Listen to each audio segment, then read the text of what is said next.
Hello friends, welcome back to Pink's Kitchen Tamil. இன்னைக்கு நம்ம கருவேப்பிலை இட்லி பொடி எப்படி செய்யறதுன்னு தான் பார்க்க போறோம். இது ரொம்ப healthy, delicious and spicy ஆன ஒரு side dish recipe. இது இட்லி தோசை கூட ஒரு சூப்பர் காம்பினேஷனா இருக்கும். கருவேப்பிலையில நிறைய health benefits இருக்கு.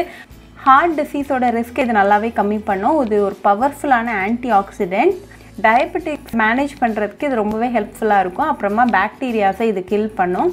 இது ரொம்ப ஈஸியா பண்ணிடலாம். சோ இந்த ரெசிபியை பார்க்கறதுக்கு முன்னாடி இதுக்கு தேவையான பொருட்கள் என்னென்னன்னு பார்த்துட்டு வந்துடலாம். ஒரு பேனை சூடு பண்ணிக்கோங்க. அதில் 2 டேபிள் ஸ்பூன் உளுத்தம் பருப்பு அப்புறமா 2 டேபிள் ஸ்பூன் கடலைப்பருப்பு சேர்த்துக்கோங்க. இது ஒரு 5 மினிட்ஸ் நல்லா லோ ஃப்ளேமில் ட்ரை ரோஸ்ட் பண்ணிக்கோங்க. நல்லா வாசனை வர வரைக்கும் நல்லா கலந்து விட்டுருங்க. இப்போ 5 மினிட்ஸ்லாம் நல்லா ரோஸ்ட் ஆயிருக்கு. ஸோ இது கூட 2 டீஸ்பூன் அளவுக்கு வெள்ளை எள்ளு அப்புறமா 1 டீஸ்பூன் அளவுக்கு ஜீரகம் அப்புறமா 1 டீஸ்பூன் அளவுக்கு மிளகு சேர்த்துக்கோங்க. அகெயின் இது ஒரு 3 மினிட்ஸ் நல்லா லோ ஃப்ளேமில் ட்ரை ரோஸ்ட் பண்ணிக்கோங்க.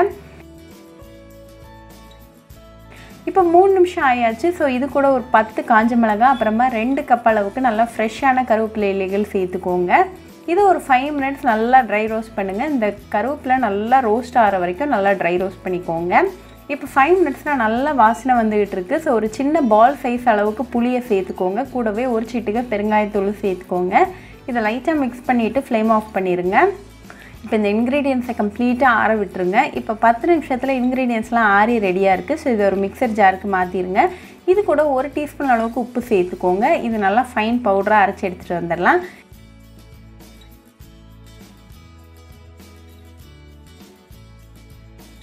இப்போ நமக்கு ஹெல்தியான டெலிஷியஸான கருவேப்பிலை இட்லி பொடி சூப்பராக ரெடி ஆயாச்சு.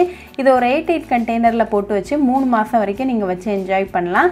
இது இட்லி கூட இல்லாட்டி தோசை கூட சர்வ் பண்ணி உங்கள் ஃபேமிலி அண்ட் ஃப்ரெண்ட்ஸ் கூட என்ஜாய் பண்ணுங்கள். ரொம்பவே ஈஸி, டெலிஷியஸ் அண்ட் ஹெல்தியான ஒரு சைட் டிஷ் ரெசிபி. ஸோ கண்டிப்பாக இந்த கருவேப்பிலை இட்லி பொடி ரெசிபி உங்கள் வீட்டில் ட்ரை பண்ணி பாருங்கள். ட்ரை பண்ணிவிட்டு எப்படி இருந்துச்சுன்னு எனக்கு கமெண்ட்ஸில் சொல்லுங்கள். இன்னொரு சூப்பரான ரெசிபியோட உங்களை பார்க்குற வரைக்கும் பாய் ஃப்ரெண்ட்ஸ். உங்களுக்கு இந்த வீடியோ பிடிச்சிருந்தா லைக் பண்ணுங்கள், ஷேர் பண்ணுங்கள், கமெண்ட் பண்ணுங்கள் அண்ட் மறக்காமல் சப்ஸ்கிரைபும் பண்ணிடுங்க. கூடவே பக்கத்தில் இருக்க பெல் ஐக்கானையும் கிளிக் பண்ணிக்கோங்க. அப்போ தான் நான் போடுற வீடியோஸ் எல்லாம் உங்கள் நோட்டிஃபிகேஷனில் வரும்.